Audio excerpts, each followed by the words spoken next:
am Elmore, President and Founder of the Proud Black Buddhist World Association, here today to bring you in another exciting Black Buddhist lectures.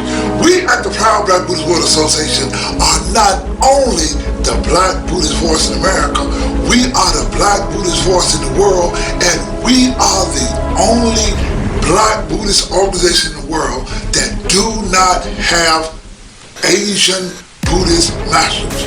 When we learned that the Asians extricated all Black history, culture, and language from the Buddhist teachings, we extricated them out as our teachers. This Black Buddhist lecture is titled, Constantine Created Jesus Christ. Now, the essence of the Council of Nicaea that happened in 325 AD was a battle of Brahmanism versus Buddhism. Now, listen, the Gnostic seer named Valentius narrowly missed becoming the Pope in the 2nd century. The Gnostics were Buddhists. Now, what happened that the Brahmins got into the Paupal. Now, it was King Constantine, who was a Krishna or a Brahman, along with a fanatical group of people called Paullites. The Paullites were a fanatical group of people. And the Paullites got into the Paupal Chair because the Paullites were Brahmins. The Paullites introduced the pernicious dogma of Paul into what later became Christianity. The fight was whether Jesus was a God. The Paullites believed in the Trinity, the Father, the Son, and the Holy Ghost. Now, I want you to study because this is history. Now, what the Council of Nicaea was about was there was a bishop. Now, also, this bishop was in Africa, and he was a black man. His name was Arius. Now, Arius did not believe in such things because Arius was a Gnostic. Arius believed in knowledge, and he was a well-learned man. Now, at the Council of Nicaea, a new religion was born called Christianity. This did not just happen with someone faxing a document. A group of men, just over 200, got together and they agreed upon 66 books. They put these 66 books together called the Bible. And they created a leader called the Pope.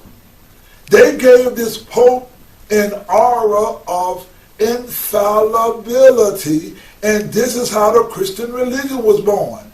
Now, let's go back to Arius. Arius was a bishop in Alexandria, in Egypt. He didn't go along with all of this nonsense, but as we said, there was an issue, there was a fight between the Brahmins and the Buddhists. They weren't called Buddhists. Arius was the Gnostics. He did not believe in that Trinity. He didn't believe in all the things that the Paulites had put together. So King Constantine, who was also a Brahmin, who supported the Paulites, called a conference together, and they came together to deal with Arius. These men got together and created a new white religion. Now, to involve British factions, King Constantine ruled that the name of the great Jewish god Jesus be joined with the Eastern Savior god Krishna. Now, the word Krishna is Sanskrit for Christ. Now, and thus, Jesus Krishna would be the official name of the new Roman god. Now, these men got together and a vote was taken, and it was with a majority show of hands.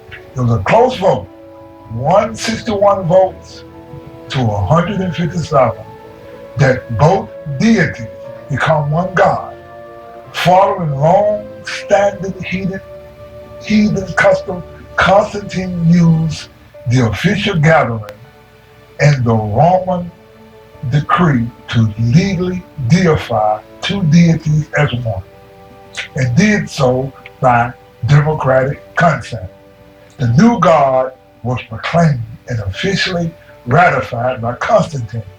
This is the act of the Council of Nicaea, that it was a purely political act of deification effectively and legally placed Jesus and Krishna among the Roman gods as one individual composite.